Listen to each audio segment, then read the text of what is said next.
I don't know if it looks like I'm going to talk because I have the mic, but I'm just holding it, and I'll let Jordan talk. Interesting how you did that. Yeah. Yeah. So, yeah. This next thing we're going to show you while we sit in the shade chilling, I think a bug just got my eye, is about the summer reading. And we're going to talk about maybe the books that are on it and why we do it, you know? You know? When we do it. Just kidding, it's in the summer. Anyway, let's take to this interview with Faz.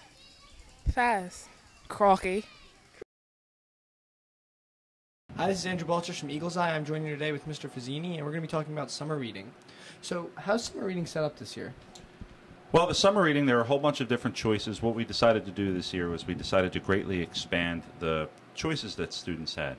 So last year, we had a couple different books for each grade to choose from. But this year, especially with ninth grade, we really expanded the choices to include a wide variety of interest levels in the books. And I think that that's carried over to all of them. So for instance, in the 10th grade summer reading list, there are all sorts of popular novels of today, but as well as The Old Man and the Sea from Ernest Hemingway is also there.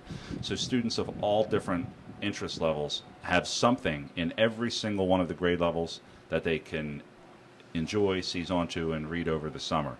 The exceptions are for some of the honors courses that there are some required text, but those books are clearly spelled out as well as the assignments on not only our district website, but also on some packets that students have brought home.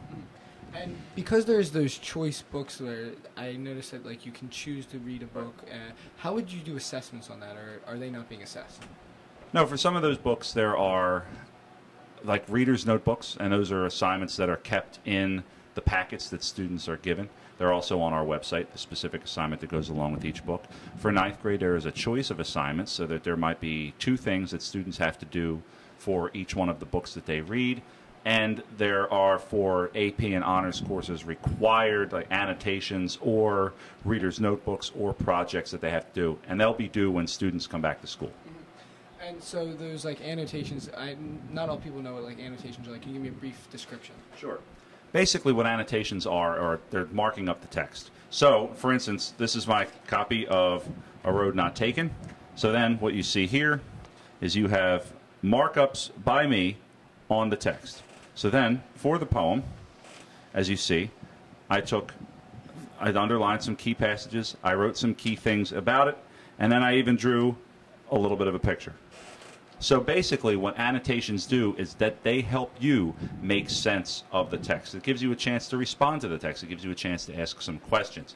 It gives you a chance to find some words in context and perhaps circle them or underline them, highlight them. What does this mean? Oh, I'm going to go to the dictionary or get out the dictionary app on my phone, take a look at that and see what that word means. So it helps students be able to process and analyze text while they're reading it. And I assume when kids get to college, it's just a great idea to start annotating books, because it really helps and get used to using books to their full potential. Right. So moving on, when we're talking about when should kids be doing this, so we know that I might put things off until the end of the summer. I've been known to do that. I know kids have been known to do that. But when you have 3 books to read, what do you do in a situation like that? Well, I'll just speak for my AP classes for right now, and then we'll get to more general. So for AP, what I suggest is this. The first book to read is to read, usually, 3 books are A Lesson Before Dying, A Scarlet Letter, and Strunk and White's The Elements of Style. I like to have students read A Lesson Before Dying first, annotate that.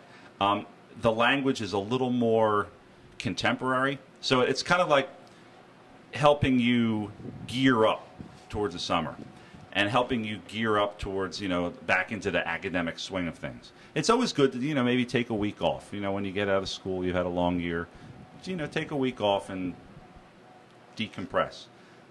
But definitely don't procrastinate. You should be reading these books throughout the summer so that you're not rushed when you come back. So, getting one of these books, reading it, while you're reading it, annotating it, doesn't necessarily matter in which order, but you have to be diligent about doing this all summer.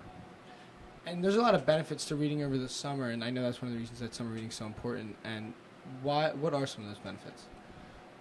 Well, think about school almost as a way to think about academics, and think about your classroom performance almost like a way that a runner would think about running. if you take too long of a break in your training, then some of those muscles start to atrophy, and you're just not as good at it as you otherwise would have been had you kept up with it.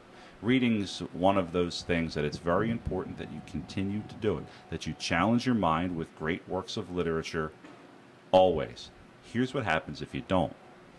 You fall out of the swing of academics, and if you just take the summer off, research shows that you can lose up to 2 grade levels of reading comprehension in that summer.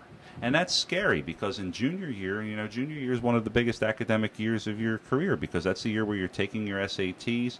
That's the year where you have a lot of these high-stakes tests. And if you're not prepared for it, you're putting yourself at a disadvantage by not doing it over the summer.